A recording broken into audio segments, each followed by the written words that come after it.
उत्तर प्रदेश के बदायूं में बाल काटने वाले साजिद ने दो भाइयों आयुष और आहान की गला काटकर हत्या कर दिया।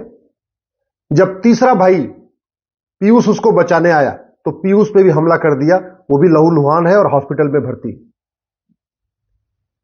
जब से यह बदायूं में घटना हुई है उसके बाद जो राष्ट्रवादी हैं, नेता, अभिनेता, लेखक, बुद्धिजीवी, पत्रकार, कलमकार, मठाधीश, ये सब लोग उस वीडियो को शेयर कर रहे हैं, फेसबुक पे, ट्विटर पे डाल रहे हैं, व्हाट्सएप पे शेयर कर रहे हैं। कुछ लोग कह रहे हैं जागो हिंदू, जागो हिंदू, इकट्ठा हो जाओ, हिंदू इकट्ठा हो जाओ। और जो गांधीवादी, अंबेडकरवादी, साम्यवादी, लोहियावादी, समाजवादी, सेकुलर, लिबरल नेता, अभिनेता, लेखक, बुद्धिजीवी, पत्रकार, कलमकार हैं, वो शांत होकर बैठे हुए। अब 2-3 दिन ये घटना चलेगी।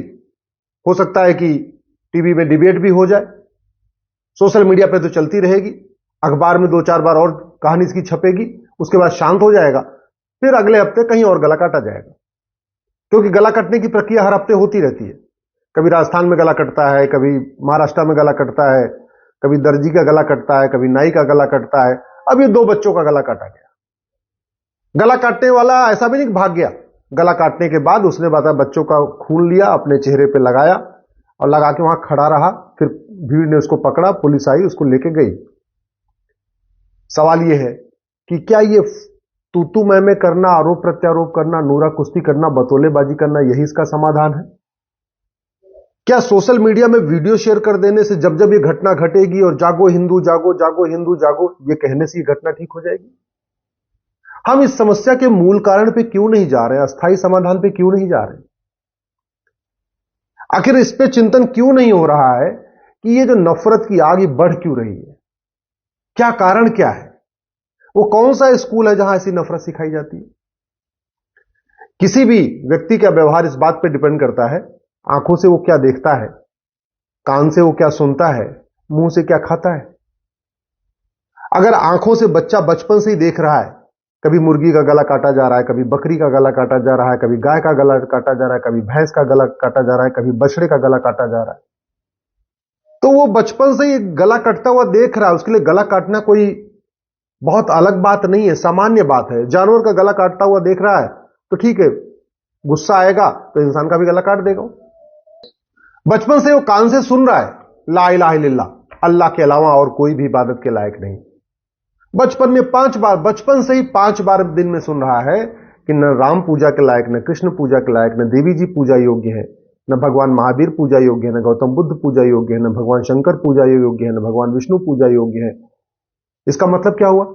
हिंदू, जैन, बौद्ध, सिख जो कुछ करते हैं, जिनकी पूजा करते हैं, ये बिल्कुल गलत है, वो पूजा योग्य नहीं है। और वो बचपन से सुन रहा है ला इलाहा इल्लल्लाह, और एक बार नहीं, दिन में 5 बार सुन रहा है, लाउड स्पीकर के जरिए सुन रहा है। तो स्वाभाविक सी बात है, बड़ा होगा तो राम के भक्तों को, लक्ष्मण के भक्तों को, या कृष्ण के भक्तों को, देवी जी के भक्तों को, शंकर के भक्तों को, विष्णु के भक्तों को वो पसंद नहीं करेगा, क्योंकि तो बचपन से सुन रहा है ना ला इलाहा इल्लल्लाह। इसलिए मैं कहता हूं, दल गुलामी छोड़िए।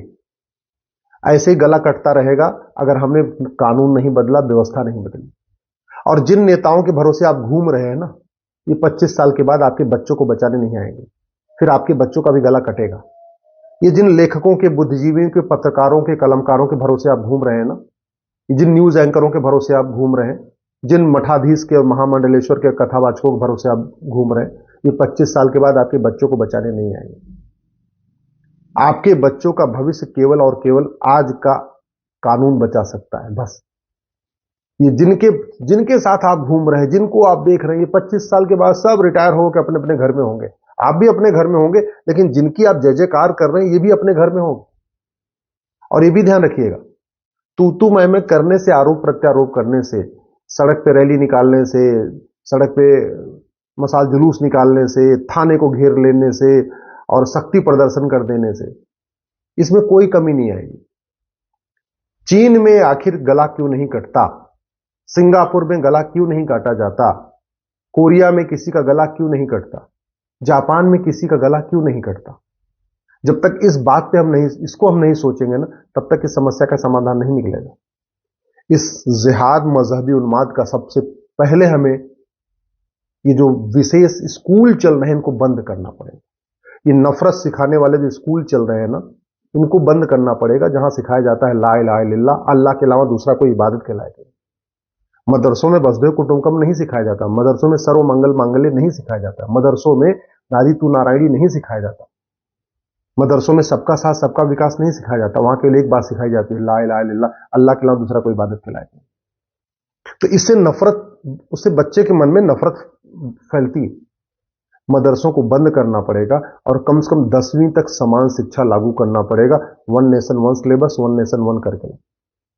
और 10वीं तक भारतीय शिक्षा व्यवस्था लागू करना पड़ेगा, गुरुकुल वैदिक शिक्षा व्यवस्था लागू करना पड़ेगा।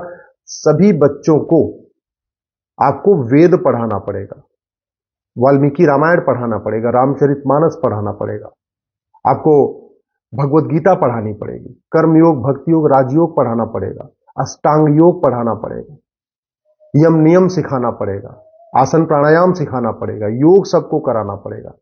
तब जाके शांति आएगी, तब समृद्धि आएगी। दूसरा, ये जितने पर्सनल लॉ चल रहे हैं ना, इन सारे पर्सनल लॉ को खत्म करना पड़ेगा। जितनी विदेशी कुरीतियां चल रही इनको सबको खत्म करना पड़ेगा। एक भारतीय संस्कृति के अनुरूप भारतीय एक समान नागरिक संहिता लागू करना पड़ेगा, तब जाके इस देश में शांति आएगी। नहीं तो ये नेता, अभिनेता, लेखक, बुद्धिजीवी आते रहेंगे, जाते रहेंगे, कोई फर्क नहीं पड़ेगा। वैसे भी आप देख लीजिए, बदायूं में लोकल बॉडी में किसकी, नगर निगम में कौन है? बीजेपी। उत्तर प्रदेश में कौन है? बीजेपी। केंद्र में कौन है? बीजेपी। तो कायदे से बदायूं में तो ट्रिपल इंजन की सरकार है, इसके बाद भी गला काटा जा रहा है। इसका मतलब सांसद विधायक बदलने से, मुख्यमंत्री प्रधानमंत्री बदलने से समस्या का समाधान नहीं है। समस्या का समाधान कानून से होगा। समान शिक्षा, समान नागरिक संहिता, घुसपैठ के खिलाफ कठोर कानून, घुसपैठियों और उनके मददगारों की 100% संपत्ति जब्त करने, उनकी नागरिकता खत्म करने, आजीवन कारावास, फांसी देने के लिए कानून बनाना पड़ेगा। घुसपैठ को रोकना पड़ेगा और जो भारत में घुसपैठिए हैं 5.5 करोड़, इनको भगाना पड़ेगा। धर्मांतरण के खिलाफ कठोर कानून बनाना पड़ेगा। जो लोग भारत के पंथ को मानने वालों को विदेशी पंथ में कन्वर्ट करते हैं, उनको और उनके मददगारों को उनकी 100% प्रॉपर्टी जब्त करने, उनकी नागरिकता खत्म करने, उनको आजीवन कारावास, फांसी देने के लिए कानून बनाना पड़ेगा। समान शिक्षा, समान नागरिक संहिता, घुसपैठ नियंत्रण, धर्मांतरण नियंत्रण के साथ जनसंख्या नियंत्रण करना पड़ेगा। भाई वो तो 2 बच्चे थे ना, आयुष और आहान, मार दिए गए। तीसरा भाई, एक भाई बचा हुआ है बस। और दूसरी तरफ साजिद, वो मर भी गया तो क्या हुआ? वो तो 12 भाई बहन थे, 11 तो बचे हुए ना, उनकी जनसंख्या तो बढ़ रही। दूसरी तरफ एक पूरी जनरेशन खत्म, 2 बच्चे, 3 बच्चों में से 2 खत्म हो गए, एक ही बचा हुआ है। दूसरी तरफ 11 भाई बहन में से एक खत्म हुआ, 10 तो बचे हुए ना। तो जनसंख्या किसकी बढ़ रही है? हम दो हमारे दो लागू करना पड़ेगा। जो आदमी हम दो हमारे दो न माने, उसकी 100% प्रॉपर्टी जब्त करने, नागरिकता खत्म करने और 10 से 20 साल की सजा देने के लिए कानून बनाना पड़ेगा। इसलिए मैं कहता हूं, दल गुलामी छोड़ दीजिए। अगर दल गुलामी करते रहोगे तो 25 साल के बाद आपके बच्चों का भी कोई साजिद आएगा, गला काटेगा। दल गुलामी करते रहोगे तो जैसे कश्मीर में पलायन हुआ, अपने घर से पलायन करना पड़ेगा आपके बच्चों को। दल गुलामी करते रहोगे जैसे अफगानिस्तान में खत्म हो गए, पाकिस्तान में खत्म हो गए, बांग्लादेश में खत्म हो गए, भारत के 9 राज्यों में खत्म हो गए, भारत के 200 जिलों में खत्म हो गए, भारत के 900 तहसीलों में खत्म हो गए। एक दिन अपनी तहसील में भी खत्म हो जाओगे, अपने गांव में भी खत्म हो जाओगे। अगर चाहते हो बच्चों का भविष्य सुरक्षित रहे, सनातन संस्कृति ऐसे बढ़ती रहे, जितनी है उतनी बरकरार रहे, डेमोग्राफी अब न बदले, तो समान शिक्षा, समान नागरिक संहिता, घुसपैठ नियंत्रण, धर्मांतरण नियंत्रण, जनसंख्या नियंत्रण करने की मांग करो। ये 5 कानून ही सनातन संस्कृति को बचा पाएंगे। ये 5 कानून ही सनातन धर्म को बचाएंगे। ये 5 कानून ही आपके बच्चों को बचाएंगे। नहीं तो एक बात याद रखना, राज कपूर का परिवार सब कुछ छोड़ के भागा था पाकिस्तान से, राम जेठमलानी जी का परिवार सब कुछ छोड़ के भागा पाकिस्तान से, मनमोहन सिंह का परिवार सब कुछ छोड़ के भागा परिवार से, आडवाणी जी का परिवार सब कुछ छोड़ के भागा पाकिस्तान से, सुनील दत्त का परिवार सब कुछ छोड़ के भागा था पाकिस्तान से, मिल्खा सिंह का परिवार सब कुछ छोड़ के भागा था पाकिस्तान से, लाला अमरनाथ का परिवार सब कुछ छोड़ के भागा था पाकिस्तान से, प्रेम चोपड़ा का परिवार सब कुछ छोड़ के भागा था पाकिस्तान से, और आज भी लोग भाग रहे हैं वहां पे। आप चाहते हो कि आपके बच्चे भी ऐसे भागे, तो आराम से दल गुलामी करिए, नेताओं की जय जयकार करते रहिए, बढ़िया मस्ती में रहिए। और चाहते हो बदलाव आए, आज ही 5000 फेसबुक फ्रेंड बनाओ और अपने फेसबुक पे लिखो हमको 5 कानून चाहिए, समान शिक्षा, समान नागरिक संहिता, घुसपैठ नियंत्रण कानून, धर्मांतरण नियंत्रण कानून, जनसंख्या नियंत्रण कानून, और सीधे अपने फेसबुक पे लिखो जो पार्टी ये 5 कानून बनाएगी उसको हम वोट करेंगे, जो नहीं बनाएगी हम उसको वोट नहीं करेंगे।